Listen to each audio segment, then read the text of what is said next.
Mesdames, Messieurs, bonjour. Bienvenue à la revue des grandes unes de ce vendredi, la dernière d'ailleurs de cette semaine. On va tout de suite en kiosque avec la revue de presse. On commence par le quotidien La Nouvelle Expression qui met en sa une et tout dit. Polémique autour d'une signature. Les discussions sont intenses dans les réseaux sociaux depuis quelques jours. Sur la signature du président de la République, les avis sont partagés et la vérité bien difficile à cerner. Et justement, à propos, le journal a donné la parole à un ancien commissaire de police spécialisé dans la détection de faux qui indique très bien que les signatures sur les deux documents ne sont pas authentiques ou alors l'une est authentique, l'autre ne l'est pas et qu'on en soit que la population, le peuple en soit à douter, à débattre sur l'authenticité de la signature de son président, ce qui traduit qu'évidemment quelque chose ne va pas bien. Conseil de cabinet, le gouvernement annonce de nouvelles mesures. Elles concernent le rapatriement des Camerounais coincés à l'étranger, les dispositions pour leur confinement, la reprise des cours, l'inhumation des morts de Covid-19. En tout cas, le journal a consacré presque toute sa une à l'actualité liée au coronavirus, la bataille qui va durer. Écrit le médecin urgentiste Dr Amangue Cap contre le coronavirus, appelle aux allègements fiscaux. L'Association camerounaise pour la défense des droits des contribuables plaide pour les allègements fiscaux à cause de la crise du coronavirus. Et enfin, coronavirus menace sur l'oxygène hospitalier en Afrique. Le continent multiplie la fabrication des respirateurs, mais c'est l'oxygène qui risque de manquer. Et puis le quotidien Le Messager met en sa une massacre d'Ngarbou. Ils doivent démissionner après avoir formellement nié toute responsabilité de l'armée, puis rattrapé par les résultats de l'enquête du 21 avril, Paul Atangandji, ministre de l'administration territoriale, Joseph Bétia Assommo, ministre délégué à la présidence chargé de la défense, et René Emmanuel Sadi, ministre de la communication, sont sous le feu des critiques. Au sein même du RDPC, la société civile et comme dans d'autres organisations, des voix s'élèvent pour dénoncer un mensonge d'État exigeant donc la démission de ces trois ministres. Ici exposés, c'est parce qu'ils détiennent des portefeuilles de souveraineté et qu'ils sont de ce fait appelés à être prudents lorsqu'ils s'adressent au peuple. Voilà pour ce qui est donc du quotidien Le Messager. Le journal L'Œil du Sahel met en sa une le Grand Nord à l'épreuve des mesures barrières. Le journal a fait donc le tour de quelques grandes villes du Septentrion pour voir comment les populations s'adaptent tant bien que mal à l'exécution, au respect des mesures barrières mises en place par le gouvernement. Le journal parle aussi du faux pas du gouverneur de la région du Nord, Jean Batédi, qui a signé donc un communiqué révélant l'identité d'un patient de Covid-19, ce qui suscite un débat entre plusieurs camps avec des magistrats et des médecins qui soutiennent que le gouverneur de la région du Nord n'aurait pas dû diffuser ce secret médical, mais d'autres par contre pensent que évidemment en pareille circonstance la nécessité contraint la loi, raison pour laquelle le gouverneur a publié cette information, ce qui permettrait certainement aux proches ou alors les personnes qui ont été en contact avec ce patient de se faire dépister. Voilà pour ce qui est donc du journal L'Œil du Sahel. On poursuit avec le quotidien Mutation qui met en sa une Covid-19, le virus de la vie chère, le coût des produits de consommation courante et le transport urbain et interurbain connaît une hausse, le cri de détresse des populations à l'endroit du ministre du Commerce, Luc Magloire Mbaga à Tangana. Et puis le journal poursuit coronavirus avec le bilan déjà 668 guéris sur 1334 cas avec 43 morts enregistrés. Massacre de Ngarbou, titre émergence. Pourquoi Paul Biya a-t-il finalement reconnu la culpabilité de l'armée? Le chef de l'État a-t-il cédé à la pression internationale? En tout cas, le journal vous invite à lire 10 experts qui s'affrontent sur la question. Repère, le rapport d'enquête sur le drame de Ngarbou, le satisfecit de la communauté internationale. Christophe Guilou, ambassadeur de France au Cameroun, Michel Bachelet, haut-commissaire aux droits de l'homme à l'ONU, et Pierre-Henri Ballerin, ambassadeurs des États-Unis au Cameroun, qui se sont donc prononcés après la publication du dit rapport d'enquête. Cameroun Tribune, titre « Lutte contre Covid-19 », les nouvelles directives du PM au cours d'une visioconférence qu'il a présidée. Le Premier ministre chef du gouvernement, Joseph Dion-Gouté, a prescrit aux membres du comité interministériel de suivre la stratégie gouvernementale de riposte contre Covid-19, à savoir limiter la propagation de la pandémie en milieu carcéral, accélérer les procédures de rapatriement des Camerounais à l'étranger, approfondir la réflexion sur les modalités modalités de déploiement des élèves et étudiants lors de la reprise des cours qui est évidemment prévue le 1er juin. Le journal Le Quotidien de l'économie met en sa une annulation de la fête du travail. Coup dur pour les acteurs de l'économie. La décision a été prise en raison du coronavirus par la présidence de la République. Une situation assez complexe pour les opérateurs directement impliqués dans cette opération. Le quotidien Le Jour met en sa une, ils se sont battus pour la vérité. Monseigneur Georges Kouo, évêque de Kumbo, Maximilien Gombe du REDAC, Docteur Shemouta Banda Divine de la Commission nationale des droits de l'homme et libertés et Hilaria Allegrosi de l'ONG Human Rights Watch, faisant ainsi allusion à ce rapport d'enquête qui vient d'être publié, donnant raison à ces acteurs de la société civile et de l'Église qui dénonçait le massacre d'Ngarbou. Avec le journal a aussi donné la parole à un témoin du massacre qui raconte ce qui s'est passé ce jour-là. Voilà pour ce qui est donc la revue des journaux parus en kiosque ce matin. Place à présent avec nos invités du vendredi, ou nos consultants du vendredi. Évidemment, Camille et bonjour, bienvenue à la revue des grandes unes. En tout cas, le doyen, son sombrero ne le quitte presque jamais. Bonjour Jean-Paul Chouniat, bonjour Georges Séné, bonjour téléspectateurs d'Equinox Télévision. Avec évidemment l'actualité qui vous a marqué. Oui, ça c'est indissociable. Non, l'actualité qui m'a marqué, c'est plutôt un fait malheureux deux faits malheureux qui sont en train de se multiplier. C'est le lynchage des malfaiteurs présumés. Rien qu'en l'espace de 3 jours, on en a déjà lynché 4 ou 5 entre Douala et Bafoussam. Et là, on sait bien que les gens sont nerveux dans les quartiers. On sait que le confinement et les difficultés économiques rendent les gens particulièrement grincheux. Mais il faudrait faire attention. Il faut aussi tenir compte du fait que, et je l'ai souvent dit ici, que ces confinements et ce fait que les personnes à faible revenu, les personnes qui vivent dans l'informel, les personnes qui vivent dans des bruits n'auront plus la possibilité et que cela peut effectivement jouer un rôle sur la progression du petit banditisme et du grand banditisme.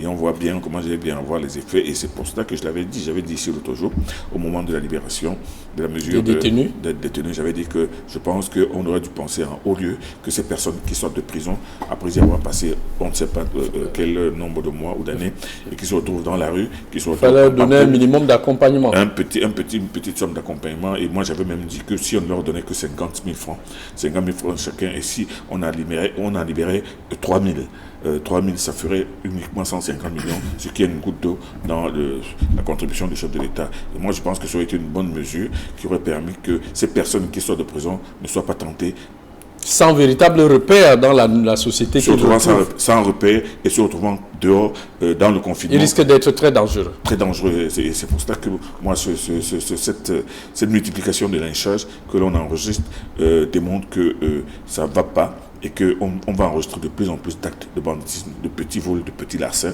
Et, juste pour survivre. Pour survivre. Georges Sémé, bonjour, bienvenue à la revue des grandes unes, évidemment avec l'actualité qui vous a marqué. Merci. Bonjour à vous, Chouniat. Bonjour aux doyens. Je salue chaleureusement les nombreux téléspectateurs d'ici. Et d'ailleurs, bien, l'actualité qui m'a marqué, c'est bien évidemment l'annulation, la décision du président de la République d'annuler 2 importants événements. La fête du travail, le festif du Cameroun et du monde. D'abord, le 1er mai, la fête du travail. Et la fête de l'unité qui est célébrée le 20 mai. Je crois que c'est à relever tout simplement parce que c'est inédit. C'est inédit parce que, en ce qui concerne la fête de l'unité, je crois que c'est juste la 2e fois depuis l'existence officielle de Cameroun qu'on annule ce type de manifestation. Et de l'autre côté, je pense que ça devrait nous ramener à ce qu'on se rende à l'évidence que le Covid-19 est un adversaire redoutable. Il divise les familles, il tue l'économie, et aujourd'hui, il empêche toute une nation de célébrer des fêtes qui sont très, très, très importantes. Ça nous rappelle par ailleurs qu'il faut insister sur le respect des mesures barrières. Et ça nous rappelle enfin que, en ce qui concerne la communication gouvernementale sur la propagation de cette maladie, personnellement, je crois qu'on peut mieux faire. On avait des points réguliers qui étaient effectués par le ministre de la Santé où on avait un état des décédés, des cas positifs et des cas actifs, mais également des cas de guérison.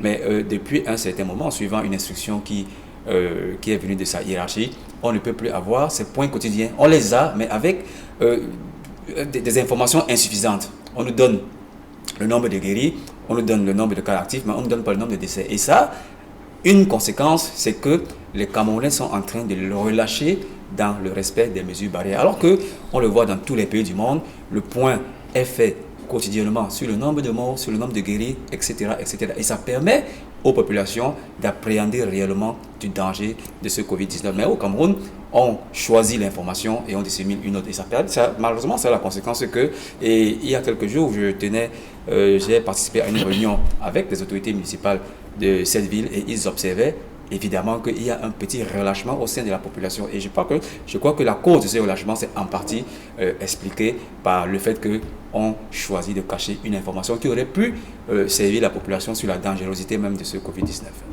Voilà qui est dit, hein, Georges Sémé. Camille Nélé, on va s'intéresser à cette une du quotidien. La nouvelle expression, polémique autour d'une signature. On voit bien deux documents avec deux signatures présentées comme celle du chef de l'État. Une qui semble authentique à celle que les Camerounais ont toujours été habitués. Et une autre qui est une pâle photocopie de ce qui est sur ce document. L'avis d'un commissaire de police, expert en détection de faux, qui reconnaît aussi qu'effectivement les deux signatures ne concordent pas. Comment comprendre que des documents officiels se retrouvent avec des signatures différentes à quelques exceptions près du chef de l'État? Pour ma part, je pense que c'est un débat absolument oiseux qu'ouvre la nouvelle expression ce matin avec cette affaire de signature du chef de l'État où on fait intervenir un commissaire de police, un graphiste, et même les gens qui font les t-shirts, comment on les appelle? Les sérigraphes. Les sérigraphes. Moi, je ne sais pas si les Camerounais sont devenus tous des graphologues ou des spécialistes de la police scientifique pour dire que, bon, chaque fois que le chef de l'État signe un document, on regarde d'abord si c'est sa signature et si elle est authentique. Dès lors qu'elle est sortie de la présidence de la République, dès lors que c'est un décret qui vient... C'est conforme. C'est conforme. C'est-à-dire, je ne vois pas pourquoi les gens vont tous se transformer en Sherlock Holmes pour essayer de voir si c'est lui qui a signé. Mais en fait, moi, à la lecture, à la fin de la lecture de cet article, que je ne critique pas, bon, je me dis que si les gens ont envie de faire de la masturbation intellectuelle, ce n'est pas une mauvaise chose. Mais quand on lit la fin de cet article, on voit que l'article dit que non, pour faire taire toutes ces polémiques, c'est que vraiment, il faudrait que le chef de l'État fasse une grande sortie pour qu'on voit bien que c'est lui-même qui signe.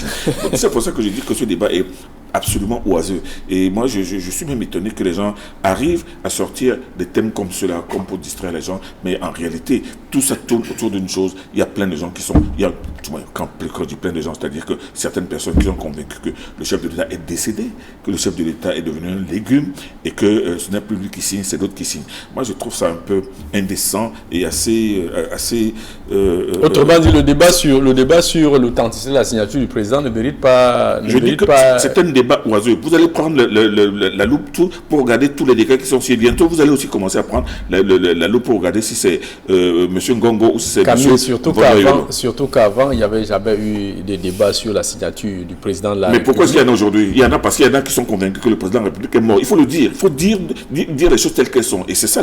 Et c'est à ce niveau que moi je dis que ce débat est oiseux. Il est oiseux parce que si tout le monde va prendre une loupe pour regarder à chaque fois si c'est Paul Biya qui a signé, et puis n'oublions pas une chose, Paul Biya à 88 ans.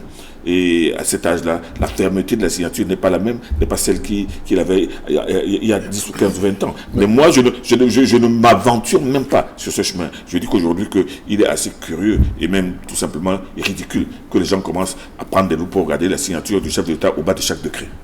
Georges Sémé, à l'analyse des documents publiés par la nouvelle expression, on voit une nette différence entre les deux signatures. S'il y a un ministre d'État secrétaire général qui a une délégation de signature permanente, est-ce qu'on devait arriver à avoir des documents sortant de la présidence de la République où il faille encore supputer sur qui a signé ou qui a tenté d'imiter la signature du président, alors que le ministre d'État secrétaire général signe bien d'autres documents en lieu et place du président de la République? Alors, pour répondre d'abord au premier volet de votre question, le décret qui autorise le secrétaire général, le président de la République, de signer, qui lui donne une délégation de signature, mentionne également que lui-même choisit de discriminer les documents qui sont à l'attention du président de la République. Je crois que ce document qui a été présenté aujourd'hui par la nouvelle expression fait partie de ces documents qui ont subi cette discrimination du secrétaire général à la présidence de la République.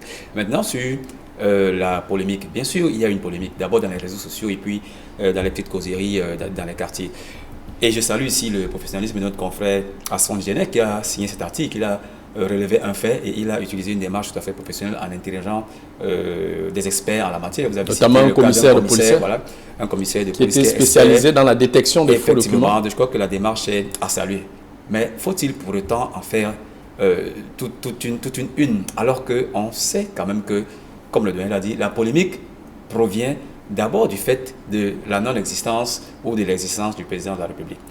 On le voulait mort ou vif. En tout cas, certains le voulaient mort ou vif. Il s'est présenté. Certains le croyaient mort, Georges. C'est l'homme pas le proclamé. Il fallait qu'il apparaisse mort ou vif. D'accord. C'était ça okay. Le sens de la polémique qui a été entretenue par certaines personnes. Alors, il a apparu avec l'ambassadeur de France et jusque-là, la polémique n'est pas enflée avec ce groupe de Camerounais qui ont saisi. Exactement. Mais il parle même de montage. La signature, c'est une excroissance de cette polémique-là. Mais je crois, en tout état d'âme, que lorsqu'on opère un faux en écriture ou en signature privée, quand je dis en signature privée, c'est que un personnage lambda sort du quartier, imite une signature et hop, en fait un document administratif. Lorsqu'on fait un faux en écriture ou en signature privée, et lorsqu'on fait un faux en écriture et en signature publique, et quand je dis public, c'est une personnalité dûment autorisée à signer des documents et qui signe un document alors qu'il ne devrait pas le faire. Je crois qu'il y a quand même une différence. À ce stade des responsabilités de la République, je crois que c'est extrêmement grave pour d'effectuer un faux en signature publique, puisque la signature du chef de l'État emporte des conséquences. D'abord, la publication, si vous voulez, la publicité. Et vous savez que quand un document est rendu public, signé par le chef de l'État, c'est à la radio, c'est à la télé, dans tous les médias, les réseaux sociaux. Il faut beaucoup de courage à celui-là qui met de la signature du président de la République pour supporter le ramdam publicitaire qui va s'en suivre. Mais également, ça engage des effets financiers. Est-ce que celui qui a signé... Les Camerounais sont très courageux, Georges Sémé. Oui, bien sûr, mais je crois qu'à ce degré quand même de courage, il faut réfléchir par mille fois. Donc la polémique, si elle est réelle, mais je crois qu'elle reste juste une polémique. Et comme je disais, je salue le professionnalisme de notre confrère Hassan Djené, qui a relevé le fait et qui a appelé, sans prendre position, appelé les experts pour décrypter cet état de fait. Mais je crois qu'au-delà du commissaire qui a donné son point de vue, il y a d'autres experts qui sont plus chevronnés dans la détection des fausses signatures qui peuvent également donner un avis. Et je partage tout à fait le point de vue du doyen qui pense qu'à un certain âge, on ne peut plus avoir la même fermeté. Un geste qu'on effectuait quand on avait 20 ans. Mais il reste quand même que la politique a enflé dans les réseaux sociaux et je pense que notre confrère Hassan Djené a fait bien de le relever, même si ça rentre toujours dans le cadre d'une ambiance politique qui avait trait à la mort ou à la vie. En tout cas, Georges Sémé, il faut préciser que lorsque les sujets sont évoqués, c'est pour éclairer la population, éclairer les téléspectateurs. C'est ce que nous avons fait sur ce programme. Et c'est pour cela, Jean-Paul Chouniat, que moi je dis qu'il ne faut pas que les Camerounais meurent idiots à force de toujours surfer dans les réseaux sociaux. On leur fait gober tout et n'importe quoi. Ce débat sur la signature, l'authenticité de la signature du chef de l'État, moi je le dis et je le maintiens, il est oiseux. On ne peut pas dire que les gens vont se transformer en Sherlock Holmes avec des loupes pour aller dire que ce décret, c'est pas Paul Biya qui l'a signé. Moi, je l'ai dit, tout cela résulte du fait qu'il y a des gens qui estiment que Paul Biya ne peut plus signer. Donc, c'est d'autres qui signent à sa place. Ça, c'est la vérité. Il y a un groupe de Camerounais, la diaspora, qui a d'ailleurs saisi le président français Emmanuel Macron pour exiger le limogeage de l'ambassadeur de France, Christo Guillo, qui se serait prêté, qui selon eux se serait prêté à ce jeu de photomontage ou de vidéomontage pour laisser croire aux Camerounais. C'est vous dire que le président il y a tellement eu de polémiques sur la situation du président de la République qu'on s'en est même attaqué à un ambassadeur plénipotentiaire d'une grande nation qui avait une audience tout à fait régulière avec le président de la République et où le président de la République est venu, a tenu l'audience, l'ambassadeur a donné une interview à la fin. Et le lendemain il est passé sur l'office public de télé pour aborder divers sujets. Mais je crois que il y a des polémiques qui en valent la peine et il y en a qui n'en valent pas la peine, qui relèvent plutôt des navets, ce qu'on appelle des navets de l'information, et c'est extrêmement maladroit de demander à un pays, président, oui, un président d'une nation de démettre son ambassadeur parce qu'il n'a pas, il n'est pas, il ne danse pas de la même musique que vous. Je crois que c'est extrêmement maladroit.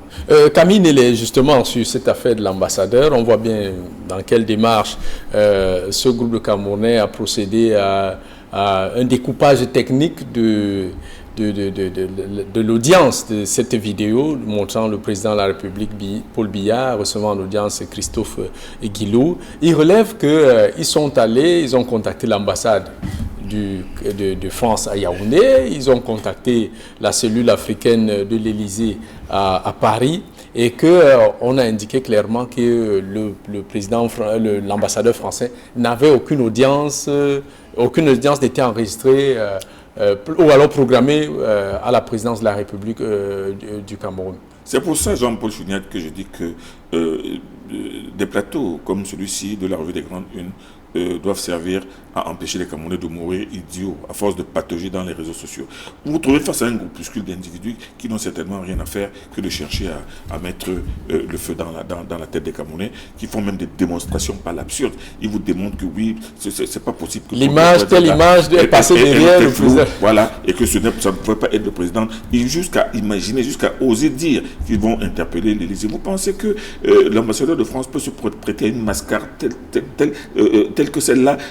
Si ça se fait, ça doit donc être fait en complicité avec le président Macron lui-même, qui doit lui dire que bon, allez-y, faites ceci, faites cela. Mais moi, je ne pense pas que les Camerounais doivent faire attention à ce genre de manœuvre qui relève de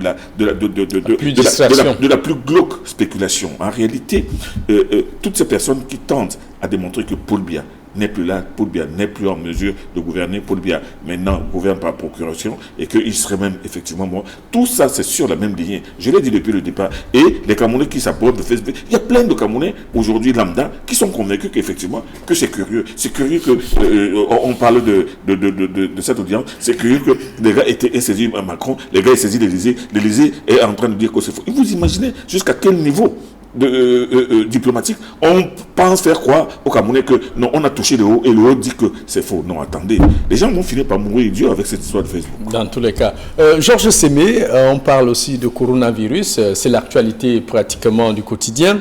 Un deuxième cas qui vient d'être confirmé dans la région du Nord, et jusque-là le Nord n'avait qu'un seul cas, mais ce qui davantage une autre polémique, même si elle va être éclairée elle a été éclairée par les experts. Le gouverneur de la région du Nord, Jean Batédi, qui a rendu public la filiation d'un malade de Covid-19 en donnant tous les détails, sa filiation, tous les détails sur lui. Et ça a suscité un autre débat relevé par le journal L'Œil du Sahel. Des experts qui s'affrontent, hommes de droit et médecins qui indiquent que le gouverneur de la région du Nord n'aurait pas dû. Certains disent qu'il aurait dû. Alors, je crois que voilà une polémique qui en vaut véritablement la peine, contrairement à pour mieux éclairer davantage les la précédente que nous avons évoquée. Effectivement, le gouverneur Batédi a signé un communiqué de presse dans lequel il évoquait la situation d'un habitant de Guidéa qui, comme vous l'avez dit, était le deuxième cas de coronavirus enregistré dans la région du Nord. Alors, ce communiqué de presse mentionnait effectivement beaucoup de détails précis sur le sujet, sa localisation, son nom surtout, mais encore la maladie dont il souffrait. Alors, ça suscité effectivement la polémique et je crois qu'il y a eu un communiqué de l'Ordre des médecins qui a qualifié de violation de secret médical. Et on peut aller au-delà du secret médical. Je crois qu'il y a une atteinte grave à certains droits personnels de ce sujet. Et pour le juriste que je suis, je pense qu'à ce niveau, le gouverneur de la région du Nord c'est vrai, il voulait bien faire, il voulait faire preuve de clarté, il voulait faire preuve de spontanéité, mais je pense qu'il y a des mentions qui n'auraient pas dû se glisser dans ce communiqué radio. Mais bon, le mal est déjà fait et je pense que ça dénote une fois de plus que le coronavirus crée la tourmente. Ça nous fait perdre les repères. Et même un gouverneur peut également se tromper en indiquant des mentions qui ne sont pas des mentions qu'il faut rendre publiques dans un communiqué radio-presse. Mais je crois que les conséquences vont être tirées. Soit le gouverneur demande des excuses, soit le concerné intente tout simplement un procès. Le gouverneur n'est pas au-dessus de la loi et je pense qu'il a été profondément atteint par un tel communiqué qui l'affecte, je crois, dans sa chair et puis l'attaque personnellement. Camille Nélé, d'autres experts indiquent qu'en pareille circonstance de coronavirus, la nécessité contraint la loi. À savoir que le gouverneur de la région du Nord peut outrepasser certaines interdictions, à savoir la violation du secret médical, pour qu'enfin que le bonhomme en question soit retrouvé, soit connu, et certainement les personnes qui ont été en contact avec lui aillent se dépister. Comment vous trouvez cette approche qui tend à crédibiliser que le gouverneur de la région du Nord devait? Jean-Paul Chouniat, il existe aujourd'hui au Cameroun tellement d'experts, surtout qu'on va finir par perdre notre latin. Moi, je ne vois même pas où se trouve la polémique au niveau de l'action du gouverneur, qui est le représentant du chef de l'État, le représentant du ministre de la Santé, le responsable régional, le responsable de toute une région, et qui doit rendre. Vous avez vu ici... Une région où le coronavirus est en train de... N'était pas encore entré. Vous avez vu ici comment le gouverneur Samuel Dieudonné Ivaï-Dibois, qui a été chargé d'aller réceptionner le premier cas de coronavirus et qui a suivi tous les jours, parce qu'il faisait le tour de ces hôtels pour s'assurer que ces personnes sont mises là. La conséquence est que lui-même a failli le payer de sa propre vie. Le gouverneur doit agir par panique, Camille Nélé. C'est son devoir. Donc son devoir était que cette personne qui était identifiée, qui était connue, mais qui s'est fondue dans la nature, il fallait retrouver cette personne. Et que si la police n'arrivait pas à le faire, que les personnes qui le connaissent puissent dénoncer cette personne. On se rappelle qu'il y a même quelques semaines, des gens demandaient au ministre de la Santé, aux autorités, de publier l'identité des personnes en confinement qui ont fondu dans la nature. Alors, quel est donc le procès que vous voulez donc faire au brave gouverneur de la région du Nord, qui tenait à ce que ce virus ne se multiplie pas? Parce que ces personnes dont il a divulgué l'identité, il fallait que toutes les personnes qui ont été en contact avec lui se fassent dépister et disent que voici... Voilà, peut-être même savoir où il se trouve. Alors, moi je pense que le gouvernement n'a fait que son devoir, tout son devoir. Je ne vois aucune raison. La nécessité à contrer la loi. C'est le terme. La nécessité à contrer la loi. Et moi je dis que le Covid, ce n'est pas une maladie honteuse. Le Covid, c'est l'ennemi silencieux qui est en train de tétaniser le monde entier. Et tout le monde est en train de se battre contre sa propagation. Alors si le gouverneur donne des informations tendant à identifier immédiatement un individu qui de mauvaise foi en plus dans la nature. Et vous voulez faire un procès au gouverneur? Moi je pense que les gens ils vont un peu fort de café. Non, ce gouverneur n'a fait que son devoir. Et moi je pense que c'est parce qu'on ne pouvait pas le faire arrêter, le mettre directement en cellule. Mais ce monsieur a agi de manière criminelle, sachant très bien que malade, il se sent malade, mais il va contaminer des gens. Il préfère rester chez lui. Parfois les membres de sa famille.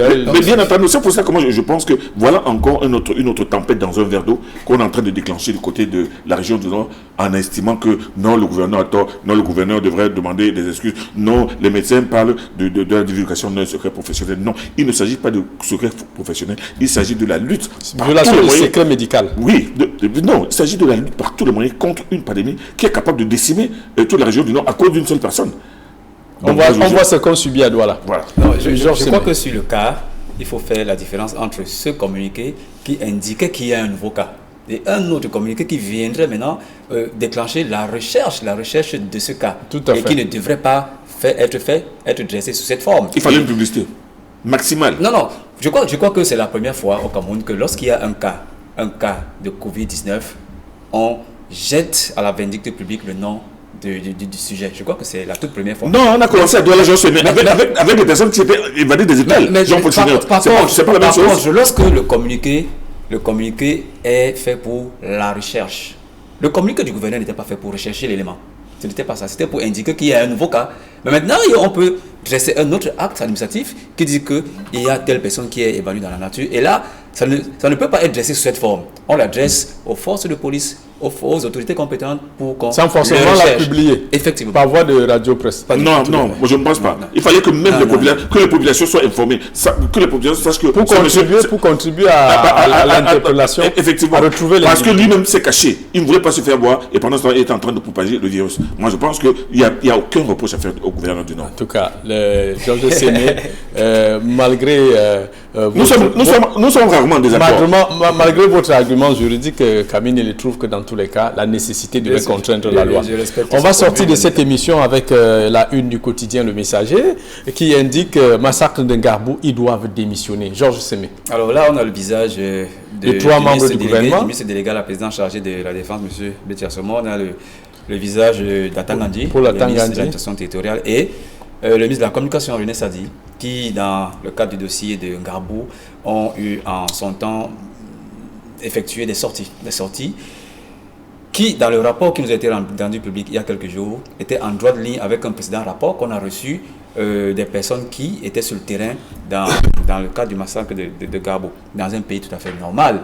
Je crois qu'on devait quand même tirer les conséquences d'une telle communication bancale, mais je ne me souviens pas au Cameroun combien de cas de ministres ont démissionné parce qu'il y avait ce type de bévue. On se rappelle du cas Gaga Manadi dans les années 90 et le cas de M. Kamto, je crois, plus récemment en 2011 ou 2012. Mais est-ce qu'ils auront le courage de démissionner parce qu'ils n'ont pas correctement fait leur travail?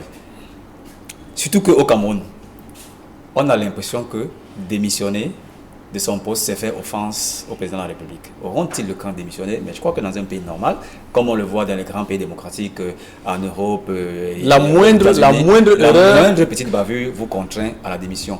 Mais ce qui se passe ailleurs ne se vérifie pas au Cameroun et je crois qu'il leur faut assez de courage pour déposer sur la table président de la République leur démission. Qui risque d'être mal interprété. Camille. Vous savez, le grand titre du messager est un titre qui va dans le sens de l'émotion qui est en train d'étreindre tout le Cameroun avec la divulgation du fameux rapport sur les événements de Ngarbou. Et moi, je pense qu'il faut faire preuve de froideur et de hauteur pour comprendre que quand le 14 février, cet incident fâcheux s'est déroulé, vous vous souviendrez certainement qu'on avait commencé à parler de dégâts collatéraux, de quoi qu'il est en champ d'opération, pendant que les autres étaient en train de parler de massacre. Le massacre, c'est quelque chose qui est fait de manière délibérée. Les dégâts collatéraux, ça veut dire qu'il peut y avoir des victimes collatérales, c'est-à-dire qui n'étaient pas concernées par cette action militaire qui est sur le terrain. Il faut comprendre aussi le contexte, non seulement de psychose qu'il y a dans toute cette région. Donc moi, je ne pense pas. Ces ministres ont fait des interventions à chaud.